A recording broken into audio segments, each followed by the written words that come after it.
Hey, hope all is well with you and you're having a good new year thus far.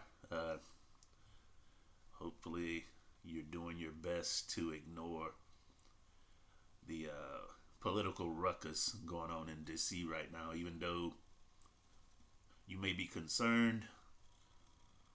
It probably isn't uh, mentally healthy to be overly concerned, especially if you consider yourself to be God fearing and God trusting. Give it over to the Creator and let Him handle His business. You just sit back and watch, so to speak. As Moses said to the Hebrew Israelites, stand still and behold the salvation of the Lord. Anyway, what I want to talk about briefly here is one of the situations uh, in the book of Genesis at the very beginning. Um, as you all know, God created Adam and Eve. He created Adam, and then he put Adam into a deep sleep.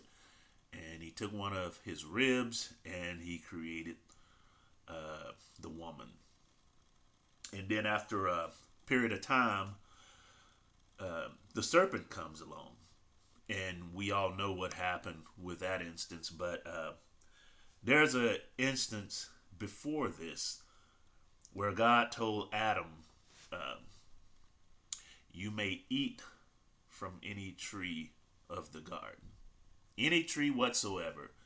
Now, the book doesn't go on to say what all of those trees were, but it kind of gives us an idea for the simple fact that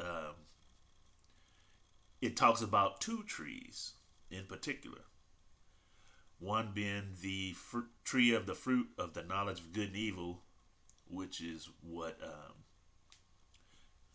Adam was told not to eat, because the day he would eat of that tree, he would die. The other tree was the tree of life. So, based upon those two trees, that gives us an idea of what all the trees could have been, and that brings us to the theme of this particular video: the power of choice. Adam had a choice to eat of any tree he wanted to eat, any tree. Now, keep in mind that he also had the power to eat from the tree of the knowledge of good and evil. Even though he was told not to, he still had that choice. Because if he didn't have the choice, he wouldn't have been allowed to eat from it, even if he had tried. Neither would the woman have been allowed to accept the fruit if they did not have that choice. So they had the choice to eat from that tree. And that's exactly what they did. They ate from that tree. And what happened after that, the book says that the Lord drove the man out of the garden. So when Adam was driven out of the garden, where did he go? Well, I would venture to say that he was cast into a wilderness, so to speak. Like if you read the Bible, and it talks about the journey of the Hebrew people, and they're always in the wilderness trying to get out, trying to find a promised land. They're always trying to get out of the wilderness to go back home to the promised land, which is paradise. So I would I would suspect that Adam, when he was driven out of the garden, he was cast into the wilderness, so to speak. So at that point, he was told that the ground is cursed, which is why we know that it was probably a wilderness. We know what a wilderness is. It's basically barren wasteland that can produce nothing good or edible. It's hostile territory. I mean, wilderness. Could be poisonous plants, wild beasts and whatnot, man eaters and that kind of thing. I mean, we know what a wilderness is. So I suspect, I believe, based upon my study of the book, that Adam was cast in the wilderness. So now he's in the wilderness. And in sorrow and by the sweat of his brow, he would have to struggle to live in the wilderness. And it seems as if he had no choice but to do that because of the curse. But there was still another choice that he had that he never really considered. He didn't consider. I mean, later on down the line, you get to a point to where this choice that the Hebrew people had, that they found out they had another choice aside from struggling. They had a choice to get back to the promised land. And what was that choice? Well, I would venture to say that choice was forgiveness.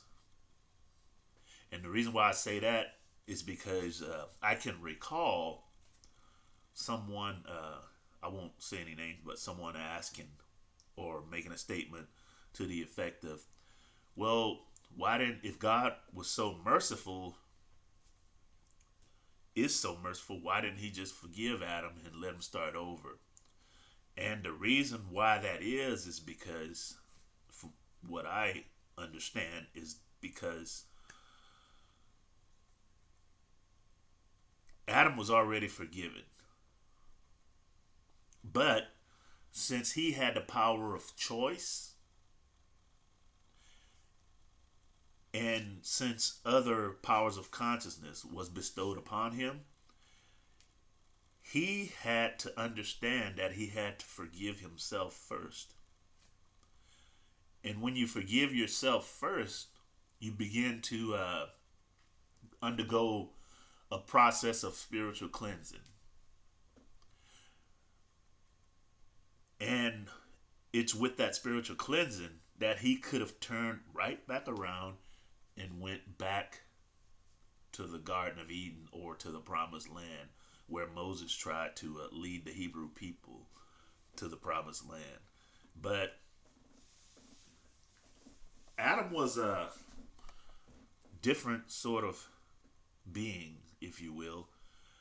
He had all the God powers, so to speak, that began first in the mind. And he had to realize how to use them. And first thing first, he had to understand that he had the power. He had one other choice aside from struggling to make a living on the cursed grounds. He had a choice to forgive himself. But for whatever reason, it didn't occur to him. It doesn't seem like it occurred to him.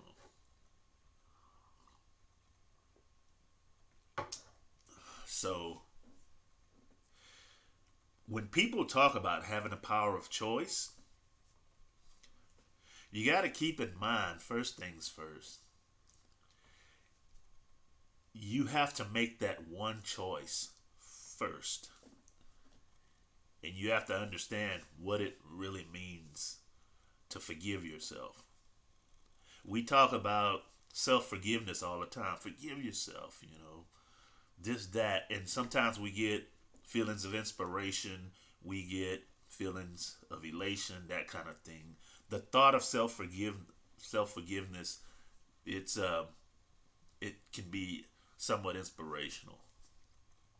But at the same time, old mentalities of unworthiness and things like low self-esteem, that kind of thing, gets in the way. And like Cain slew Abel, those evil thoughts cast away any mentality of self-forgiveness.